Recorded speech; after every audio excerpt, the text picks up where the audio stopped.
Hello everyone, my name is Xiaowen from the University of Sydney, and this is a pre-recording of me presenting our work, Synthesizing Efficient Super Instruction Sets for Ethereum Virtual Machine.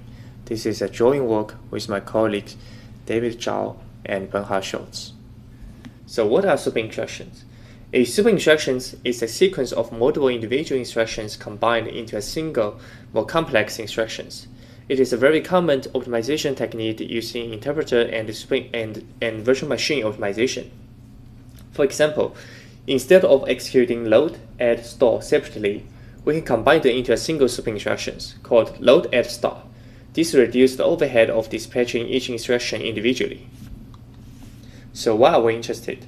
Well, usually few instructions in the interpreter's runtime lead to few dispatches, which is a crucial component in the interpreter's performance. Secondly, super instruction can take advantage of the additional context, which allowed for more optimization. For example, if we're going to apply super instruction on a stack-based virtual machine, then the usual stack-related operation within the same super instruction can be removed, such as push and pop. In this work, we use dispatch reduction as the metric for the super instruction evaluation, which we called GAN. Historically, many super instruction implementations have relied on manual selection. This approach can be inefficient, especially for complex applications. Automatic selection, however, is NP-hard. While previous approach provide historical-based strategy and offer a simple yet effective solutions, they often ignore overlaps between super instructions. We will talk more about overlaps in the next slide. So our research here aims to address this problem by providing maybe just a new perspective on automatic super instruction selection. So what is overlap? Consider this example. If the super instruction add load is already selected in our super instruction set, should we consider adding add load start into our instruction set? On the one hand, the existence of add load reduces the benefit, in other words, the reduction in dispatch of choosing add load start. On the other hand, using add load start may reduce the places where we can apply add load. Simple rank-based selection does not consider overlap. They evaluate the gain of all potential super instructions only once and then select them based on their ranking. Other strategy may re-evaluate the entire problem at each new iterations, which make them non-incremental and sometimes inefficient.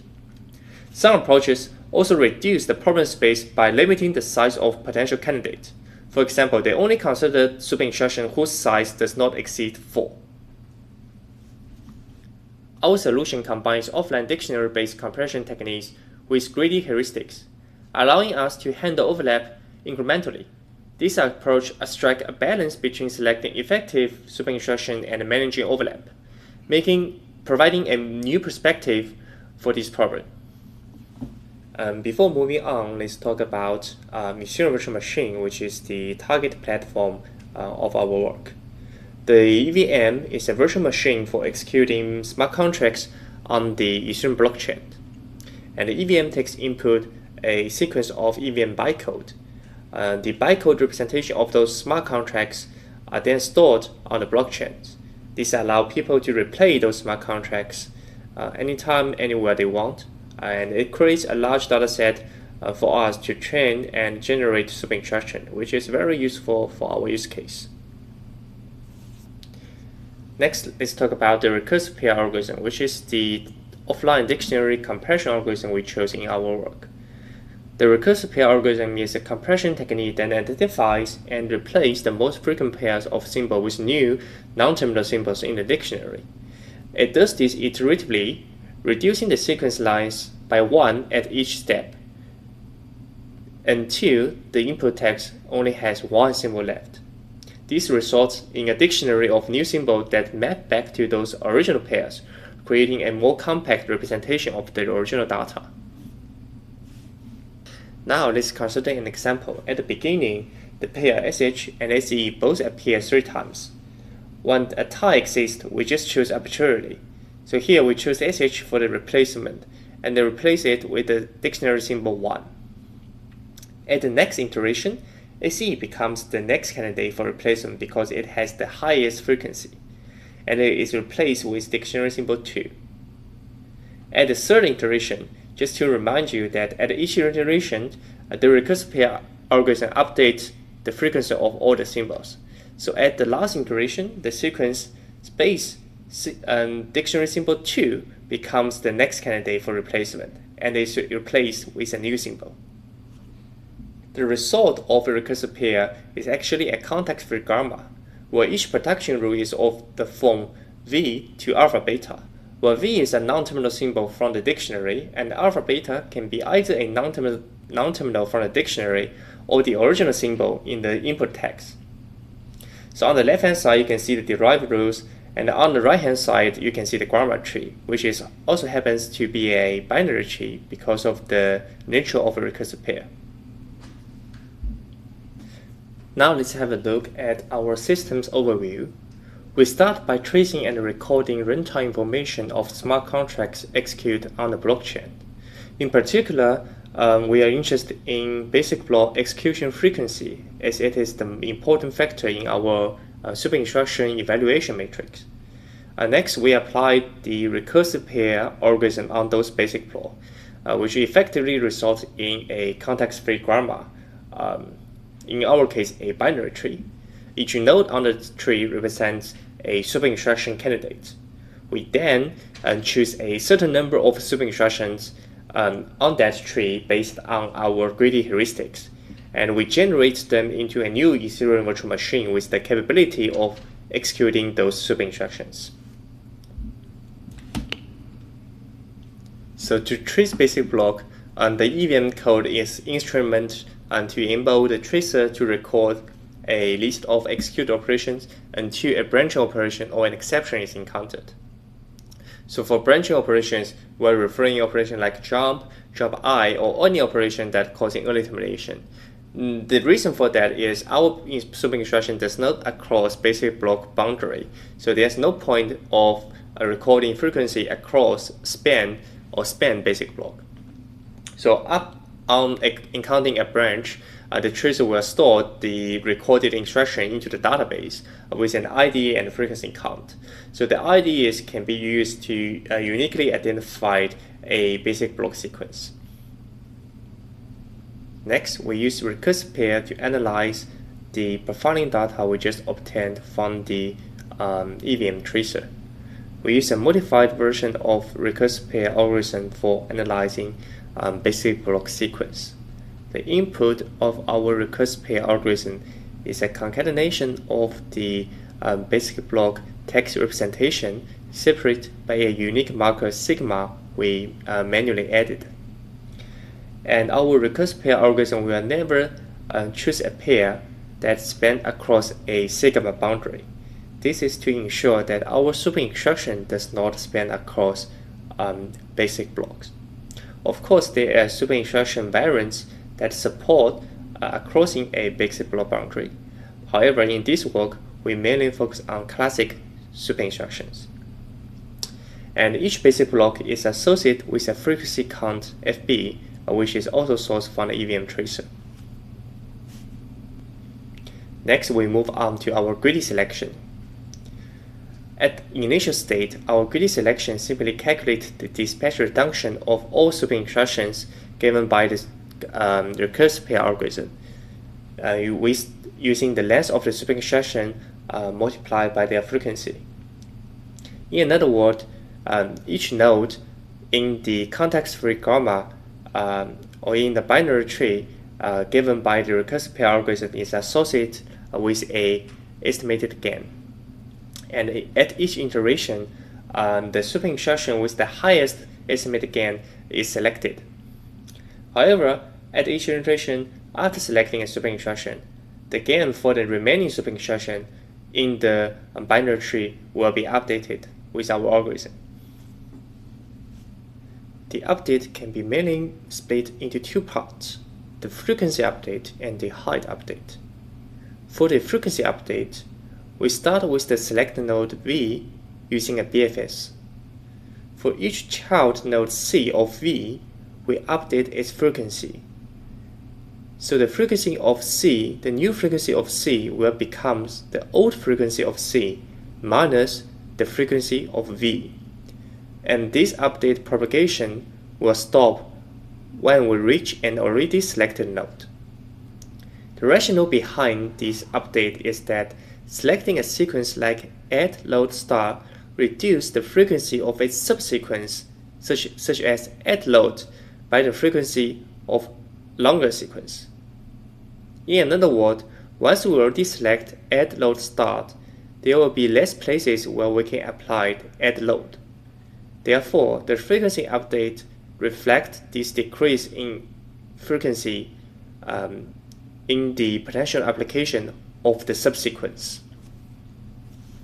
Here, the figures demonstrate the idea of frequency update. Each node is associated with a frequency. Assuming A is selected, then we will update the frequency on its children B and C. Originally, B has a frequency of 80 and C has a frequency of 100. Because of A is selected, the places we can apply for B reduce by exactly the frequency of A. So the new frequency of B becomes 40, and similarly, the new frequency of C becomes 20. Figure B demonstrates one propagation stop at a selected node, because the selected node already made our decision in our super instruction set selection. So once we reach a selected node, our update propagation stop. Next is the height update. The height actually refers to the length of the super instructions. They are initialized very straightforwardly. For any node, the height of the super instruction it represents is simply the height and the combined height of its two children. And this can be recursively calculated. And the update process is performed in reverse, starting from the select node V using BFS. For each parent P, we update P's height using the new P height becomes the old P's height minus the height of V plus 1. This process similarly stops when an already selected node is encountered. The rationale behind the height update is that selecting a super instruction such as add load reduces the potential saving of larger super instruction like add load start if the add load start has not been selected yet. This is because some of the dispatch saving from the add load start is now already accounted by add load. This is a figure demonstrating the height update propagation. Assuming we select a node B with a height of 4, we now need to update the height of A from 5 to 2. This is because A can now be represented by only two symbols, X and B, which is already a selected super instruction. Now let's talk about synthesizing those super instructions to be used by the Ethereum Virtual Machine. The overall idea is to directly synthesizing Golang code to generate a jump table. This jump table can then be plugged in with the Ethereum Virtual Machine during the project compile time and to be used later. The basic idea of super instruction synthesizing is to concatenate multiple operation code and just maintain the original computation without any extra optimization. And each operation code is mapped to its corresponding instruction as defined in the Golang EVM implementation. So really it's just a miracle which concatenates all the text together to form a large super instruction. Of course, we can apply optimization. The static nature of the additional context the super instruction provides can be utilized to add more optimizations. In this talk, we're just going to present some very basic, very overview idea. For example, we can provide a program counter simplification strategy, which combined the program counter update into a single update if the operation code within the super instruction, they are not PC sensitive. So by PC sensitive, I mean some of the operation code will actually need a very precise program counter value in order to faithfully reproduce the program. Other operation code does not really need a precise program counter such as push or pop. Those operations doesn't need a program counter to be correct. And we can also have some EVM specific optimization. For example, all the instructions EVM Ethereum Virtual Machine, they have a guess cost, such that EVM add a predicate which check the guess meets the condition before executing those operations. Some of those guess checks are actually static. That is, there's no runtime information needed. So we can actually aggregate or combine those guess checks for multiple operations in the super instruction. This also saves our computational resource. And to be aware, those optimization idea cannot be only to apply to EVM, and it can also be applied to other execution environments the super instruction framework is targeting at. Finally, we need a way to parse super instruction during runtime. This is done by using a whole heuristic algorithm for identifying super instruction, telling us at which place of the input EVM bytecode can we apply a certain super instruction. Then we use dynamic programming to select super instruction for maximizing dispatch reduction for that particular program. This turns out to be a very standard scheduling problem that can be easily solved by DP. Finally, let's talk about experiments. First, our research questions. Can our proposed selection strategy outperform simple rank-based or pairwise methods? Secondly, is our approach robust and feasible? Finally, we want to know to what extent does this dispatch reduction as a metric leads to overall performance gain. And at the bottom is our evaluation platform. We first talk about our super instruction selection implementations. First is plan, which is our baseline. Next, we have dynamic gradient, which is our main approach presented in this work.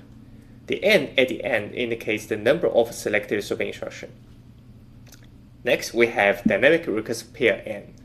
This is to select super instruction directly from the result of recursive pair algorithm without using our update strategy. Next, we have top kn. This is to choose the most frequent patterns with length not longer than k, which is a simplified version of rank-based selection proposed in previous work. Finally, all those dynamic selection method has a static counterpart. The static counterpart differs from that it uses the static code rather than the basic block execution frequency as a matrix for evaluation. We first look at some profiling statistics from our recursive pair and tracing components of our system. On the left-hand side, you can see that the memory consumption of a recursive pair is about linear to the size of the database, and the runtime of a recursive pair for each million block range can be complete within just a few hundred seconds, so which is very acceptable. On the right-hand side, for each million block, the number of basic block we obtained from our profiling tool. The notice part is that as EVM continue to processing more blocks, the number of unique blocks in each million block range grows significantly. Here, we examine the dispatch reduction ratio for various strategies under different settings. For this table, we choose n equal to 200, k equal to 4. This means we choose 200 super instruction, and for the top algorithm, which use a rank-based strategy, we limited the size of the super instruction to 4. Note that this restriction is only applied to the top strategy, but not to the others. Also, for each million block in the dataset, the training is derived directly from that million blocks, and the saving in dispatch or the dispatch reduction ratio are calculated from the subsequent million blocks. This is to prevent overtraining. For example, if the dataset the super instruction is obtained from 0 to 1 million block, and then the reduction ratio is calculated for blocks from using the smart contract from blocks 1 to 2 million. From both tables, we can see that the dynamic version of the selection outperforms its static counterpart. This suggests that block frequency is significant in estimating the benefit of selecting a particular super instruction. Furthermore, we observe that both the recursive pair and greedy strategy significantly outperform the top strategy. This demonstrates that our strategy outperforms simple rank-based selection strategy. Finally, we can see the greedy implementation outperformed the recursive pair implementation. This demonstrates that our updated strategy for accounting overlap sequence in super instruction selection is effective and actually deliver better super instruction selection results. This is a same experiment with a different configuration where n equals to 2000, where we select 2000 super instructions. Similarly, we can find that the dynamic greedy selection strategies outperform all the other selection. Next, we perform an end-to-end performance of some of the selection strategies. In particular, we're interested in dynamic greedy versus dynamic top. We find that dynamic greedy with n equal to 100 delivered the best speed up of 8.45%. However, with n equal to 2000, we find that dynamic greedy also achieving a very high dispatch reduction ratio of 4.19 on average actually resulted in a performance decrease, specifically in the 2 to 3 million block range. The reason for that we suspect is that because of the large code sets when n equal to 2000 lead to code cache misses, slowing down the overall execution. For example, with 2000 super instruction, it occupied 7.4 megabytes in memory, exceeding the 1.3 megabytes L1 cache of the testing machine. In contrast, 200 super instruction required only 746 kilobytes of memory, which fitting well within the cache. Finally, conclusion. In this work, we developed an automatic framework to address the super instruction selection problem. The framework uses offline dictionary compression and manage overlaps through incremental update propagation. Our approach was tested with large-scale experiments on the Ethereum blockchain and achieved an average speedup of 8.45%. Thank you.